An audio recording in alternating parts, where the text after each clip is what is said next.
একটা হেস্তনেস্ত করতেই হবে। এদিকে না না দাদা, কি ব্যাপারটা কি? সদল বলে এখানে কি দরকার তোমাদের? দাদা একটু দরকার আছে। কি দরকার বলো? তোমার কাছে আমাদের একটা আর্জি আছে। আহা, কি আর্জি সেটা তো বলবি নাকি? এদিকে এই যে এদিকে দাদা, তোমার মেয়ে আমাদের একটা কথাও শুনছে না। কি কথা শুনবো তোমাদের? আমি কি কথা শুনবো বলো? বাবা জানো এটা এত বড় লিস্ট, দাঁড়াও আমি তোমায় দেখাচ্ছি। এই যে বাবা আমি দেখাই, এই হলো ফর্দ। কিসের ফর্দ? এই ফর্দতে লেখা আছে আপনার মেয়ে কখন ঘুম থেকে উঠবে, কখন ঘুম থেকে উঠে বড় বড় ঘরে মশারি তুলতে যাবে, কখনো ঘর ঝাড় দেবে, ঘর মুছবে, রান্না বান্না শিখবে, পুজো আর্চা শিখবে, সবটা লেখা আছে। আমরা সবাই মিলে আলোচনা করে এই লম্বা ফর্দটা বানিয়েছি, কিন্তু তোমার মেয়ে একেবারেই আমাদের কথা শুনছে না না, আমি তো কিছু বুঝতে পারছি না তোরা কি বলছিস সেসব ফর্দ টর্দ। বাবা গীতকে ট্রেনিং দেওয়া হবে। ট্রেনিং? কিসের ট্রেনিং বলতো? সংসারের ট্রেনিং। আমাদের এই প্রত্যেককে সংসারের ট্রেনিং দিতে হবে। গীতকে তো দিতেই হবে সংসারের ট্রেনিং।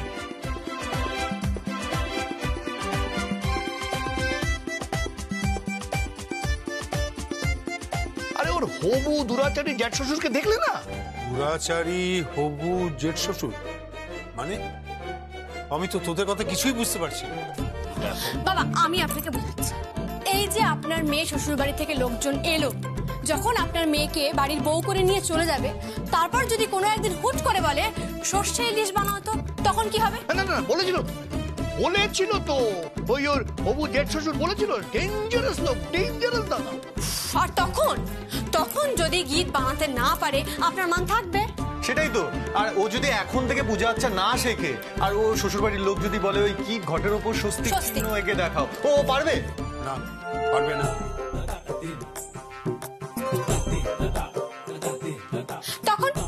তখন তো আবার আপনার মানটা ডুববে, তাই না?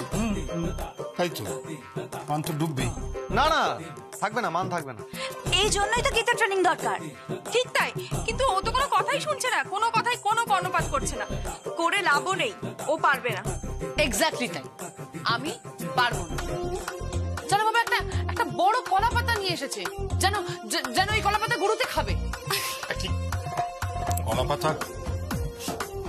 কলা পাতা দিয়ে আবার কি হবে? আমি জানি না কলা পাতা দিয়ে কি হবে। একটা এত বড় কলা পাতা, ওটা নাকি কাটাকুটি করে কি সব বলছে পাতুরি বানাবে। আমাকে বলছে আমি নাকি সর্ষে বাটবো। এটা হয় না বাবা, আমি পারবো না। একটু বলতে পারছি না তুমি? হবে মা, এক মিনিট এদিকে এসো। তোমাকে পারতে হবে সোনামণি। আর না পারলে শ্বশুর বাড়িতে তো তুমি শূন্য পাবে, পুরো 100 গোল্লা। আঙ্কেল,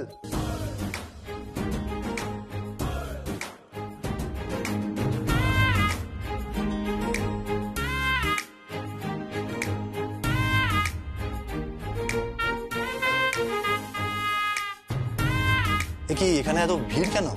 এসে গেছে ক্রিমিনালটা। মানে এই যে বাবা, এই ছেলেটার জন্য আজকে আমার এরকম অবস্থা। এতদিন ধরে আমাকে চেনা জানার পরে এখন নিজের বাবা যেটা নিয়ে এসেছে আমার ইন্টারভিউ নিতে, পাত্রী দেখতে নাকি। ওকে কিন্তু আমি ছাড়বো না। কি করছো? শান্ত হও। গীত, এটা কিন্তু খুব অন্যায় হচ্ছে।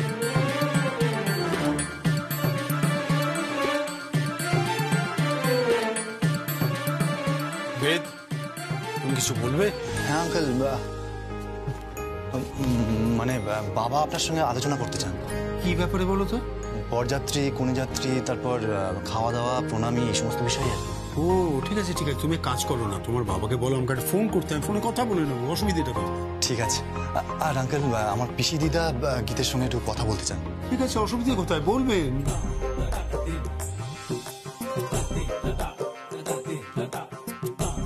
বলছি কি, তোমার পিসি দিদাও কি একজন এক্সামিনার? না, তোমার জেঠু যেরকম এক্সামিনার ছিলেন, গীতকে জিজ্ঞেস করেছেন কিভাবে সর্ষে ইলিশ তৈরি করতে হয়, নজরুল গীতি জানো কিনা, অতুল প্রসাদী জানো কিনা, মানে পিসি দিদাও কিভাবে জিজ্ঞেস করবেন? পুরোপুরি না হলেও অনেকটাই তাই। এই কি কাণ্ড? গীত, কি হচ্ছে কি? কলারটা ধরেছো কেন? এ তো পাড়ার গুন্ডাদের মতো আচরণ হয়ে যাচ্ছে। হ্যাঁ সত্যি, এ তো দেখি করেই যাচ্ছে। হ্যাঁ, থামছেই না।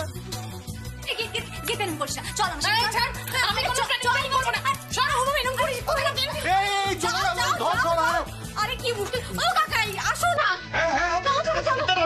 যমুনা,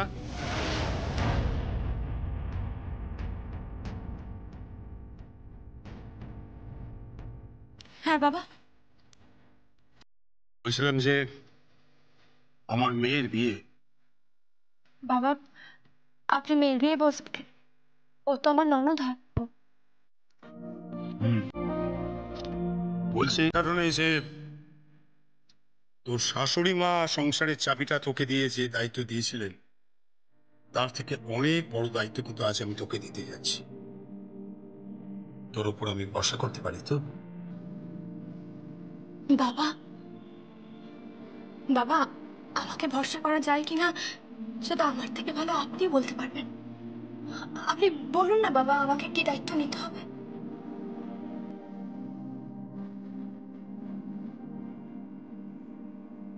আমার মেয়ে গীতের বিয়ের সব দায়িত্ব আমি তোকে দিলাম।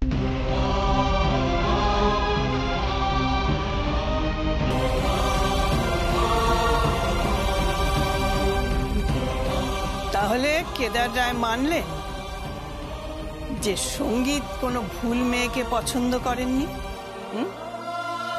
কিংবা তার এই সৎমা বিন্দুবাসিনী দেবী তিনিও ভুল মেয়েকে পছন্দ করেননি।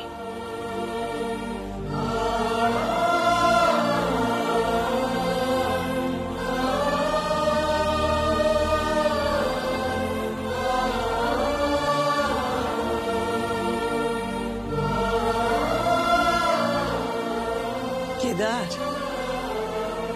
কেউ গরিব হলেই তুচ্ছ হয়ে যায় না রে। ওসব কথা থাক।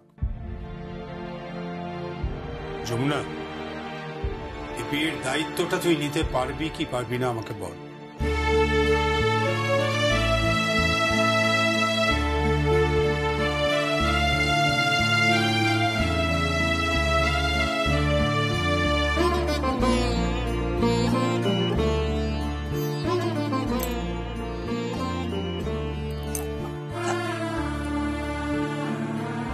বাবা এটা আমার কাছে দায়িত্ব না, এটা আমার কাছে আশীর্বাদ। আপনি একদম নিশ্চিন্ত থাকুন, আপনার মেয়ের বিয়েতে কোনো ত্রুটি হবে না। এই বিয়ের সমস্ত দায় আমার, সমস্ত দায়িত্ব আমার।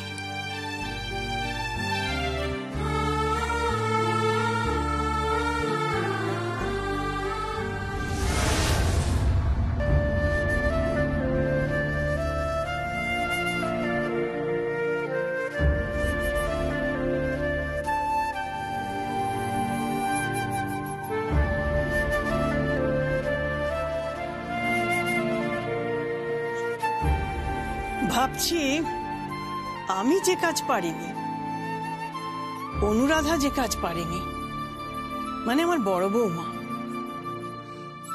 সেই কাজ এই মেয়েটা করে দেখালো। সে ঢাকির মেয়ে, নিম্নবর্গের পরিবারে জন্ম, অশিক্ষিত, কত কথা শুনেছে। আজ কেদার রায় স্বয়ং তাকে তার মেয়ের বিয়ের দায়িত্ব দিচ্ছে। সত্যি আজ আমার অহংকার হচ্ছে।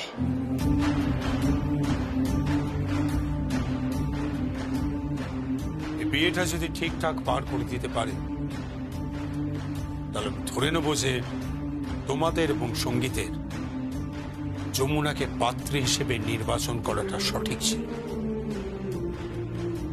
আর যদি না পারে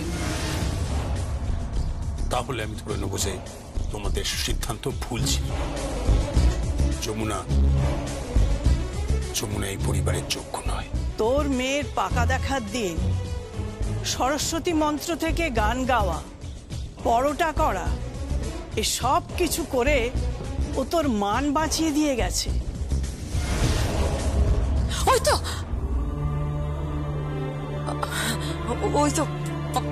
পরোটা নিয়ে এসেছে।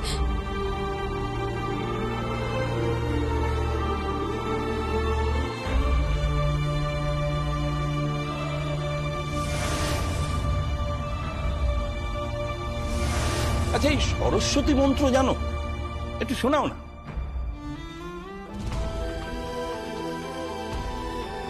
জয় জয় দেবী, জয় জয় দেবী, চরাচর সারে চরাচর সারে কুচযোগ শোভিত উচ্চযোগ্য শোভিত মুক্তাহারে মুক্তাহারে বীণা রঞ্জিত পুস্তক হস্তে বীণা রঞ্জিত পুস্তক হস্তে ভগবতী ভারতী দেবী নমস্তুতে।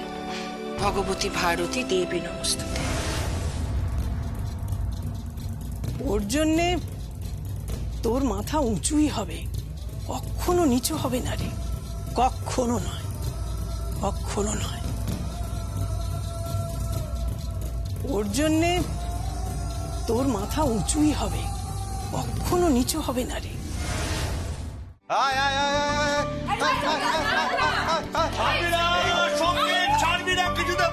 একদম না। ও কি ভেবেছে আর কি হচ্ছে, মজা হচ্ছে? হ্যাঁ, আমাদের বাড়ির কোনো প্রেস্টিজ নেই। আর ও কি ভেবেছে শ্বশুর বাড়ি গিয়ে আমাদের প্রেস্টিজ ফুটো করবে নাকি? তুমি এখানে কি করছো বলো তো? কোনো কাজকর্ম নেই, সবসময় মেয়েদের মাঝখানে বসে গল্প করো। বড় একটা দায়িত্ব, বড় দায়িত্ব, মানে বড় দায়িত্ব। না না না, শোন, আমি হচ্ছি ওই আমাদের যমুনার অ্যাসিস্ট্যান্ট। ও যেটা বলবে সে যমুনা, যমুনা ঠিক আছে, যমুনা শুরু করে দাও। হ্যাঁ, শুরু তো করবো। বেদ, তুমি আগে বলো তো যে তোমার বাড়িতে কার কার কি কি পছন্দ, মানে তোমার মা কি পছন্দ করেন, তোমার বাবা কি পছন্দ করেন, তোমার জেঠু কি পছন্দ করেন? হ্যাঁ সখী, সখী আমার জেঠু পুঁটি মাছ, তারপর ওই মোরলা মাছ, আচ্ছা, টাটকা মাছ নিয়ে আসেন। সেগুলোকে মা মা খুব যত্ন করে আঁচ ছাড়ান আর কি। হোয়াট? এই দিকে আমি আজ চালাবো, আমি আজ চালাবো।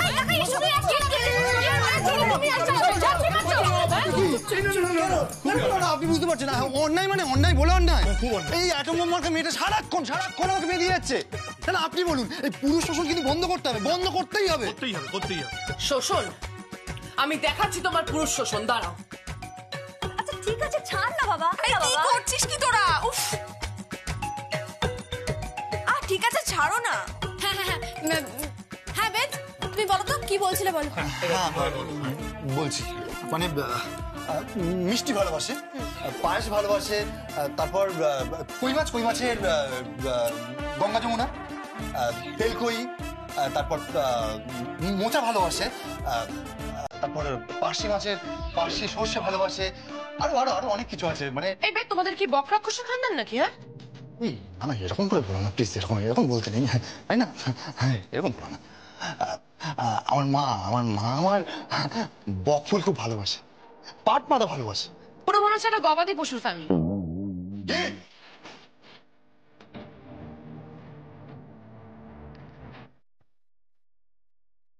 Mind your language. You mind your language first. বেশি কথা বলো না।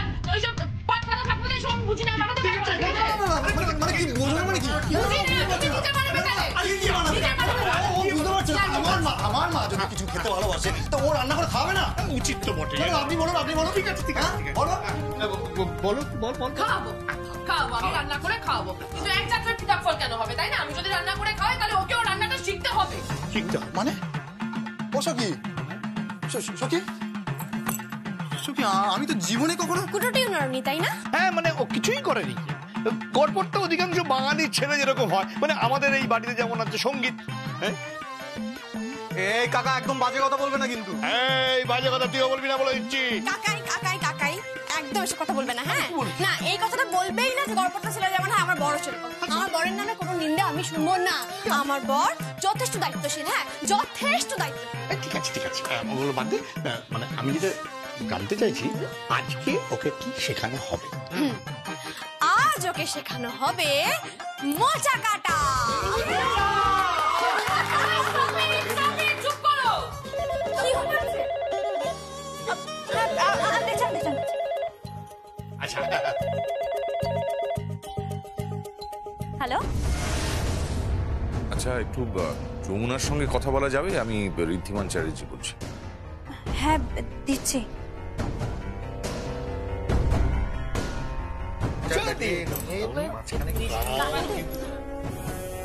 তুমি ফোন। কে ফোন করেছে?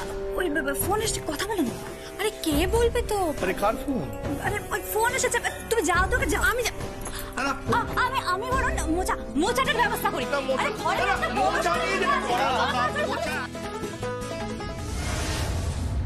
ভালো। তোমাকে আশীর্বাদ করি। কে? ঋদ্ধিমান আঙ্কেল বলছে।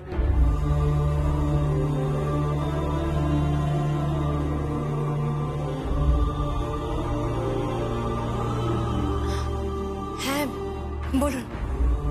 দেখো, একেবারে প্রিলিমিনারি রাউন্ডে তুমি উতরে গেছো। পরের রাউন্ডগুলো আস্তে আস্তে অনেক কঠিন হবে। 5টা রাউন্ড পেরিয়ে তোমাকে ফাইনালে যেতে হবে, তারপর জিততে হবে। এখন কিন্তু তোমার আমাকে দরকার। মাফ করবেন, আমার শ্বশুরমশাই বলেছেন আপনার সঙ্গে কোনো যোগাযোগ না রাখতে। আমার শ্বশুরমশাই যখন বলেছেন, তো আমি তো তোমার মেনটা নির্ধারিত হয়েছি। দেখো, আমি তোমাকে না শেখালে তুমি তো পারবে না। তুমি জানো না ওখানে কারা কারা বাজাচ্ছে। না, আমি জানি যে তুমি যথেষ্ট ভালো বাজাও, কিন্তু ওখানে যারা যারা বাজাচ্ছেন তারা কিন্তু অত্যন্ত গুণী শিল্পী। আমি জানি আঙ্কেল, আমি জানি, কিন্তু আমার বরের মুখে আমি একলব্যের গল্প শুনেছি। যমুনা, আমি ঠিক একলব্যের মতোই দূর থেকে দেখে দেখে আপনার বাজনা শিখে আমি এই প্রতিযোগিতায় জয়ী হব, এই পরীক্ষায় জয়ী হব। এটাই আমার সাধনা। দেখো যমুনা, শোনো, ব্যাপারটা কিন্তু এত সহজ নয়। আমার কথাটা একবার শোনো। আমি জানি ব্যাপারটা সহজ নয়, বললাম না। একলব্য তো একলব্যই হব। একলব্যকে শেষমেশ কিন্তু তার আঙুলটা খোয়াতে হয়েছিল। আর তুমি? আমি কিচ্ছু খোয়াবো না, আমার কিচ্ছু খোয়া যাবে না, কিচ্ছু হারাবো না। আমি জিতবো, জিতবই।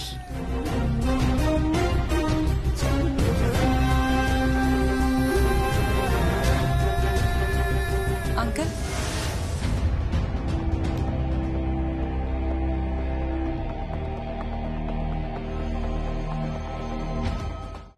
আর যা তুমি? ভাগ্যিস এসেছিলাম আপনাকে ইনভাইট করতে, না হলে জানতেই পারতাম না যে কেদার রায়ের আপত্তি সত্ত্বেও যমুনা ওই কম্পিটিশনে গিয়েছিল আর প্রিলিমিনারি রাউন্ডে সিলেক্ট হয়েছে। ঠকাচ্ছেন আপনি কেদার রায়কে, আর ওই যমুনাও ঠকাচ্ছে। আমি চাইলে কিন্তু এক্ষুনি এই খবরটা কেদার রায়কে দিতে পারি, তো আমি সেটা করব না। আপনি কখনো ঘুড়ি ওড়ানো দেখেছেন? ঘুড়ি ওড়ানোর সময় আগে সুতো ছাড়তে হয়, আমিও সেটাই করছি, সুতো ছাড়ছি। তারপর সুতো ছাড়তে ছাড়তে এমন টান মারবো না যে ওই যমুনা কেটে ভাসতে ভাসতে কোথায় যাবে সে নিজেও জানে না।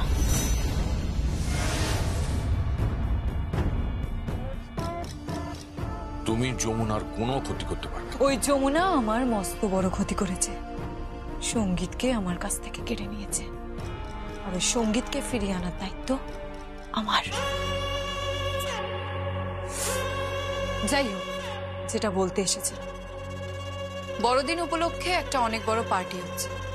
সেই পার্টিতে আমি আপনাকে ইনভাইট করতে এসেছি। আপনি যদি সেই পার্টিতে আসেন আমার ভালো লাগবে। আমি ওই পার্টিতে যাব না। আপনি পার্টিতে আসবেন, কারণ সেই পার্টিতে সঙ্গীত আসছে, যমুনা আসছে, আপনিও আসবেন।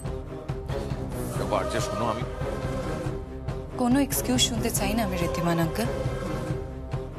আমি চাইলে এক্ষুনি কিন্তু ওই রায়বাড়িতে আবার আগুন জ্বালিয়ে দিতে পারি, কেদার রায়কে এই খবরটা দিয়ে। কিন্তু আমি সেটা করব না। ওই যে বললাম, সুতো ছাড়ছি, আর তারই প্রথম পদক্ষেপ হচ্ছে এই পার্টিটা। পার্টিতে আপনি আসবেন। আমি যাব না। আপনি আসবেন ঋদ্ধিমান আঙ্কেল। আরে আমি তো বারবার বলছি যে আমি যাব না। আপনি আসবেন ঋদ্ধিমান আঙ্কেল।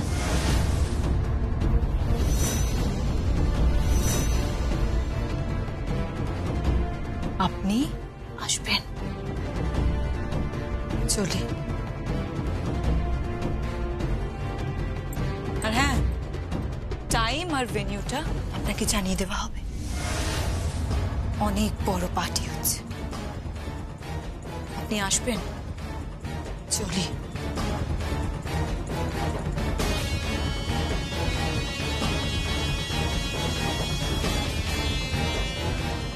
মেয়েটা তো অত্যন্ত বেয়ারা, ভদ্রতা সম্বদ কিচ্ছু জানা নেই, সঙ্গীতের জন্য পাগল হয়ে গেছে। যমুনার যদি কোনো ক্ষতি করে দেয়,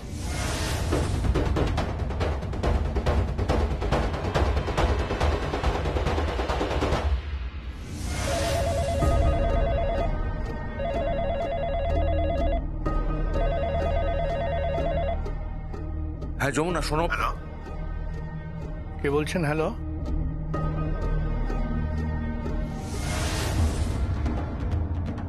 যমুনা? হ্যাঁ হ্যাঁ কাকাই, দেখ তো, তোর নাম বললো, তোর ফোন মনে হয়, আমি হ্যালো বললাম তো কেটে দিল। কেটে হ্যাঁ দেখি দেখ, হ্যাঁ